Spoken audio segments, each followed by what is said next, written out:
there was a pope that died, and he was at the pearly gates, and he met St. Peter. And St. Peter said, "Oh, Pope, you were such a good Pope. I want to make your time here with us as pleasurable as I can for you. What would you like?" And he said, I've always wanted to read something about the original sayings of Jesus. What did he really say? And St. Peter said, "Well, you're in luck. We have the best library here, and it has all the original works of all the great masters. You can just go in there and read all you want." So the Pope goes into the library, and outside the library you're hearing wailing and crying and sadness, and he comes out and he's all bereft and he says, "Oh my God, the word isn't celibate, it's celebrate."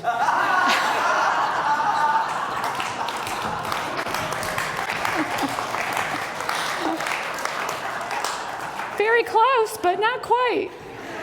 And so we're talking about freedom today. So, it's a little bit of a stretch, maybe, that story with freedom, but freedom. It's 4th of July in 2 days.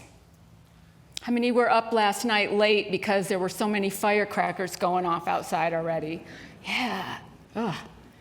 So I came back from the Unity Convention on Friday, and got to the airport early, which I never do because I'm usually saying goodbyes to so many people and hugging so many people that I'm kind of stressing because I'm running late to get there. And I got there early this time, and my flight was delayed. And delayed. And delayed. And delayed. And delayed. And not canceled, thank God. I got home Friday night, but I was at the airport all day, and Kevin sent me a text, "How are you doing with all this? This can sometimes make people feel stressed." And I said, "I'm doing fine." I mean, there were people looking at the screen constantly and looking at another delay and getting angry, and we have the freedom to choose how we want to show up. And I had stuff to do. I had stuff to watch on my iPad, and it was fun, it was fine. But freedom begins in our mind, with our thoughts. It's where it starts. We always have the freedom to decide how we're going to show up. It says in the book of Revelation, "I have set before you an open door which no one is able to shut." There was a screen for that. There you go. Because everything originates in our mind. Everything originates in our mind with our thoughts. No one can shut the door to our freedom. We're the only ones who can shut that door. We're the only ones that can decide if that door is shut or open. We're in charge. We're in the power seat when it comes to freedom, because freedom starts with our thoughts. It starts in how we decide to show up. We may lose our jobs, but we never lose the ability to create. We may get fired, but we don't get fired from the universe. We may lose our homes, but we don't ever lose our home in spirit. We are always free with our thoughts if we choose to be free with our thoughts. We are always in the flow, but we have to stay conscious of it, stay aware of it. We have to live out loud, which is our theme this year. Live out loud requires us to stay aware of what freedom we have with our thoughts. We get to choose how we're going to think. No one has the power to shut us off from the real source of our flow, spirit. Nobody can shut us off from that. But we don't often think that way. We often think we're victims of circumstance, that things happen to us and woe is me, and then we're not free to do what we want because of what she did or he did or they did or what's going on in the country or society or the planet or whatever. But that's conditioned thinking. We always have the ability to change our mind, to change our thoughts. We don't need to stay conditioned. Think about an elephant, full-grown elephant that stays put with one rope around one leg. Now the elephant can certainly get out of that. But as a young baby elephant, a rope is put around their legs to train them, to condition them, to make them stay put, and they never outgrow that. They could very easily get out of that rope. But they're conditioned to stay where they are. They don't even try to break free. We have the ability to break free from the chains that bind us, but we often don't think we do. But we do. Allow yourself the freedom to be the you came here to be. Allow yourself that freedom, that potential is within each of us. Eric Butterworth says on The Highway to Freedom, that's how it's titled, when Jesus says, "Follow me," he means to get yourself on a spiritual wavelength and follow him in the experience of overcoming and freedom. Because you see, only in consciousness can we ever be in bondage. Only in consciousness can we ever really be in lack, ever really be in deep trouble. It follows that only by changing consciousness can one find true freedom. We can find that true freedom by changing our consciousness. As we celebrate the 4th of July this week, I'm so grateful to live in a country where we have freedoms, where we've been able to evolve and experience freedoms that some other countries can't. Many other countries can't. We have the freedom from and the freedom to be. The Declaration of Independence is our freedom from Great Britain, our freedom from tyranny, our freedom from oppression, and the freedom to live a life of happiness, life, liberty, pursuit of happiness. We have that freedom from and freedom to in this country. And even though the consciousness of the writers of that Declaration of Independence did not include women, people of color, indigenous people, the idea was still there. The idea was there, and we have the ability to evolve from the consciousness of the writers of that. And in the last 250 years, hopefully we have somewhat evolved from that. We have probably a long way to go yet. But we've had a lot of change since this was written. Hundreds of times it says in the Bible, it came to pass. It means something happened and it didn't stay. It doesn't say in the Bible, it came to stay. It came to pass.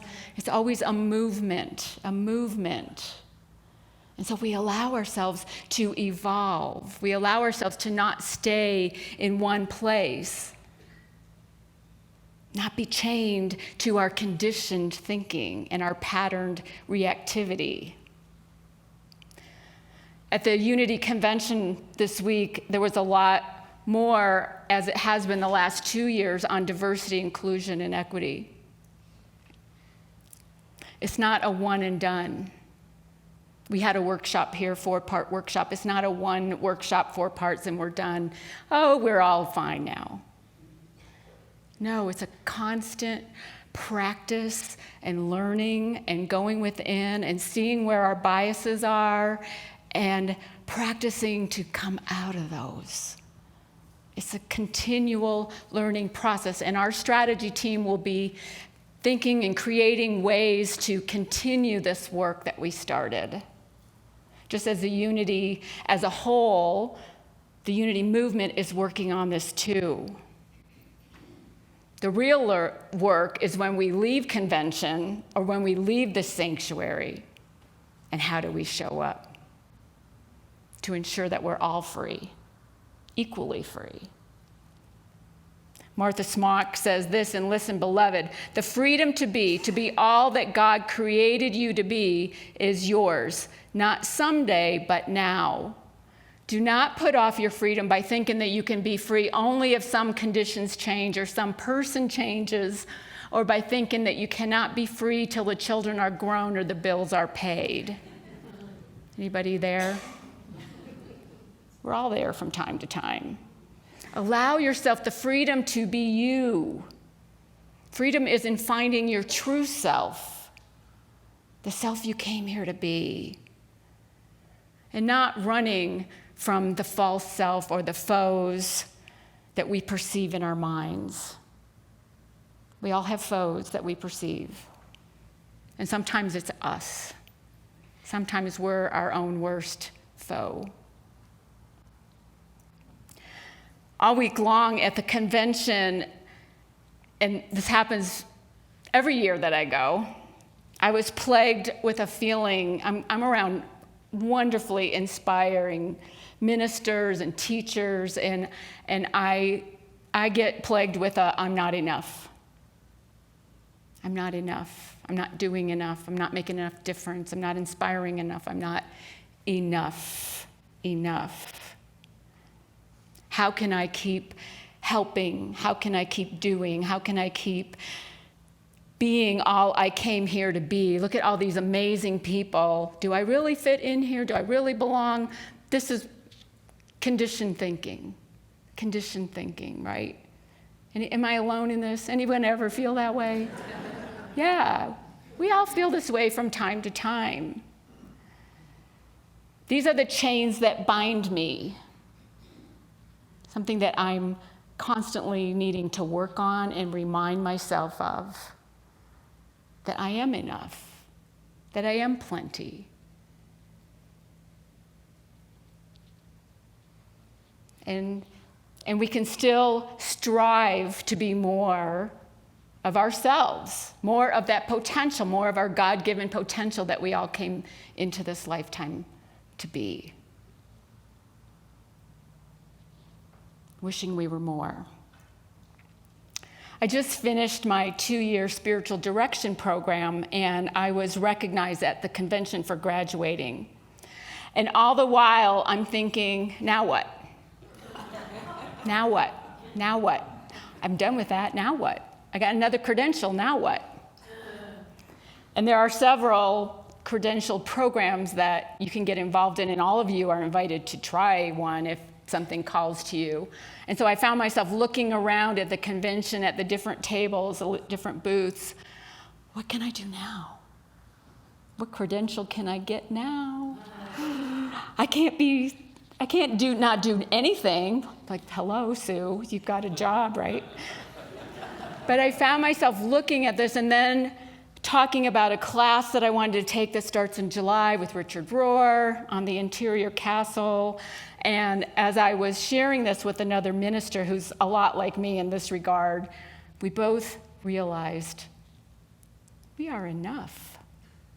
We are plenty. We don't need to keep getting another credential to be who we came here to be. We don't need another certificate that says we've arrived. And yes, I'm a perpetual student and I love learning, and so it's not about not learning and continuing to grow, but looking for that validation outside myself I don't need. That none of us really need when we validate ourselves, have the freedom to be who we came here to be. Be who you came here to be. Does not require somebody to say, yep, I approve. We don't need that. When I graduated, my son, I didn't know Kevin had told my kids to join us it was a virtual graduation because the whole program was virtual. And my son was on there, and he texted me right after. He said, he knows me so well. He said, so Mom, you graduated, congratulations, now what? I said, I don't know. I think I want to take Spanish. Like, do something that has nothing to do with spirituality, or maybe it does, and it probably does in some way that I haven't even thought of. But I stopped myself at the convention from enrolling in yet another program, and I felt liberated. I felt free, that I'm enough without that, as each of you are enough. enough. We matter. There was an old gardener visiting a monk, seeking his advice. And the monk said, or he says to the monk, "How can I find liberation?" And the monk replied, "Who tied you up?" And the old gardener answered, "Nobody tied me up." To which the great monk said, "Well, then you're already liberated. There's nobody tying you up, nobody holding you back except those thoughts that you keep in your own head that says, I'm not enough, I can't do it." One of the workshops that we had was by Mark Hicks, who is the founder of TruthUnity.net, which is a great resource for all Unity teachings and different lectures throughout the years. And he talked about Emily Cady, who wrote Lessons in Truth. Charles and Myrtle Fillmore, co-founders of Unity, asked Emily Cady to write a textbook for Unity teachings. And after many times asking her, she finally did. She had been writing articles for Unity magazine. And so she wrote Lessons in Truth, and I didn't know this. He said the original work of it had this chapter last. It was called Bondage or Liberty, Which? And they decided to put it in front because we have to decide right up front, before you take the lessons, before you get the learning, before you come into awareness of all these great practical teachings that Unity has, do you want to be free? Or do you want to be in bondage to your conditioned thinking, your patterns, your reactivity, the hamster wheel that never stops? You have to first decide that and make a decision. I want liberty. Before then, you're more open to the teachings. So it was brilliant to put that chapter first. In it, she says, Emily Cady says, "Do not be under bondage to false beliefs about your circumstances or environment. God is in everything that happens to you. There are no second causes. No matter how evil circumstances appear or how much it may seem that some other personality is at the foundation of your sorrow or trouble, God, good alone is real there." God, good is real there. It's real there. There was another workshop at the convention where the presenter is a Unity minister named Myra, and she said, "We teach that God is omnipresence," meaning that God, spirit, divine intelligence, whatever you want to call it, don't let yourself get triggered by the word God, is everywhere present all at once, in totality. And so when we're going through something that's yucky, and she said that was her word, yucky, when we're really going something really yucky, that God, spirit, is there. Right there. So is it really yucky? Maybe something we're not enjoying at the moment. But if God is there, there must be some good in that. We have the freedom to choose to see it that way or not. We have the freedom to say, nope, it's yucky, that's it. God's not here. God wouldn't be here if it was yucky.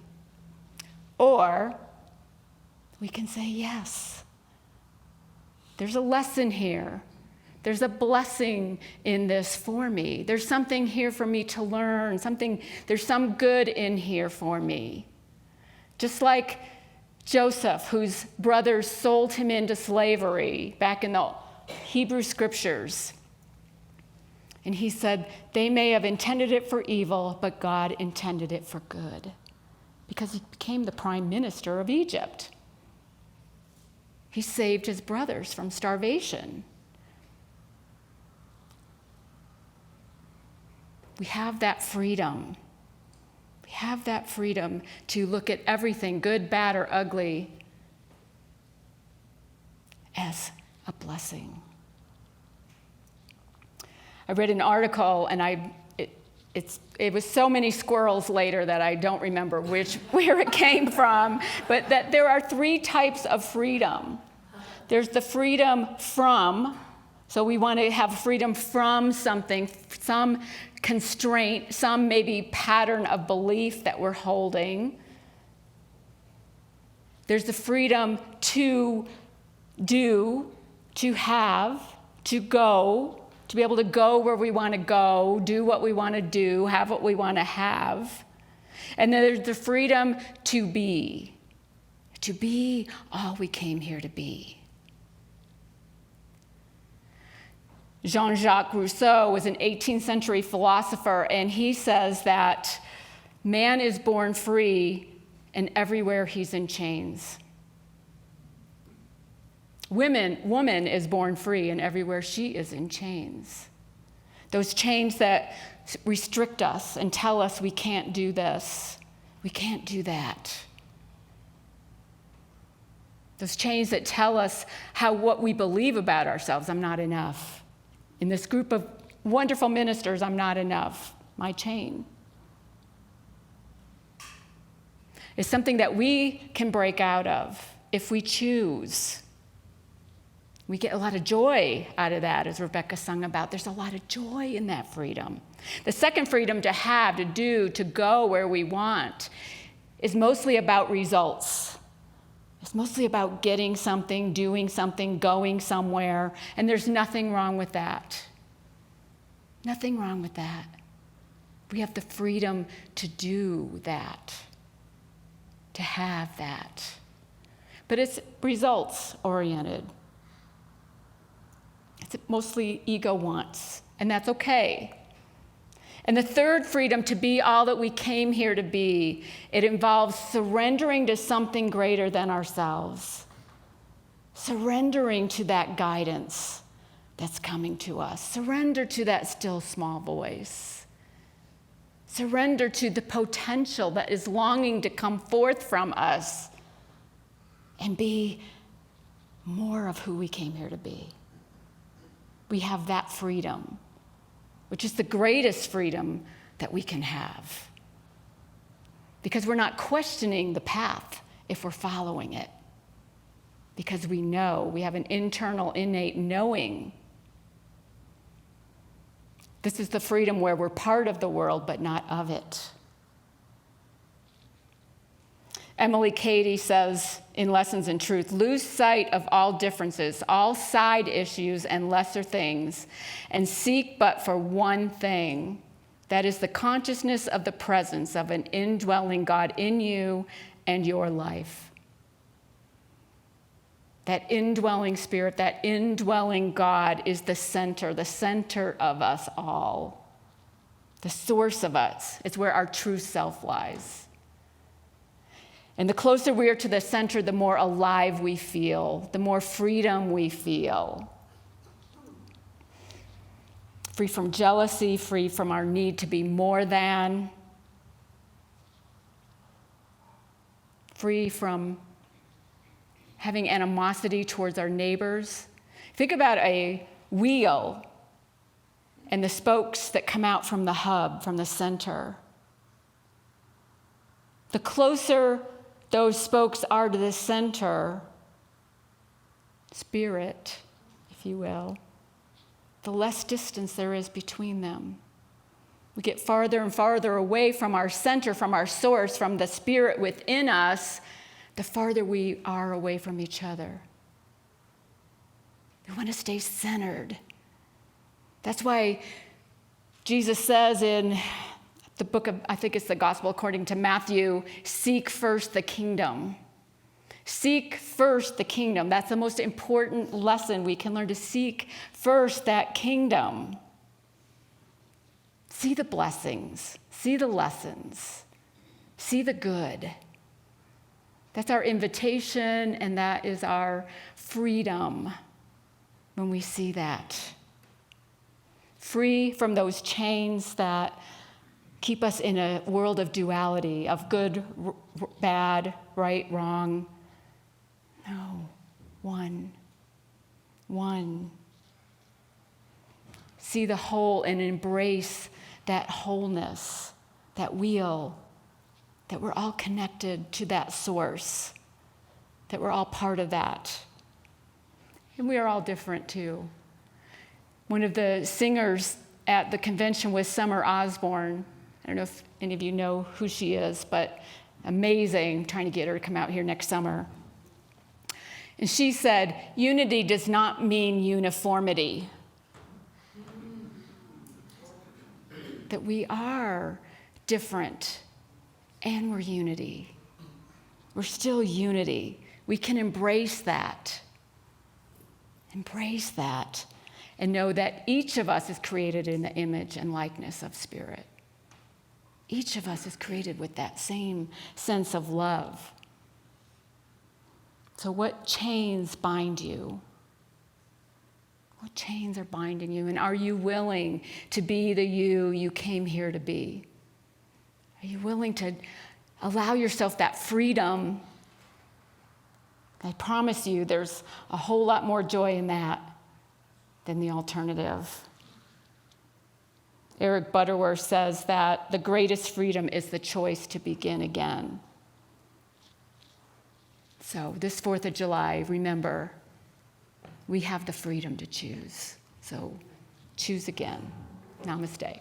Peace be with you.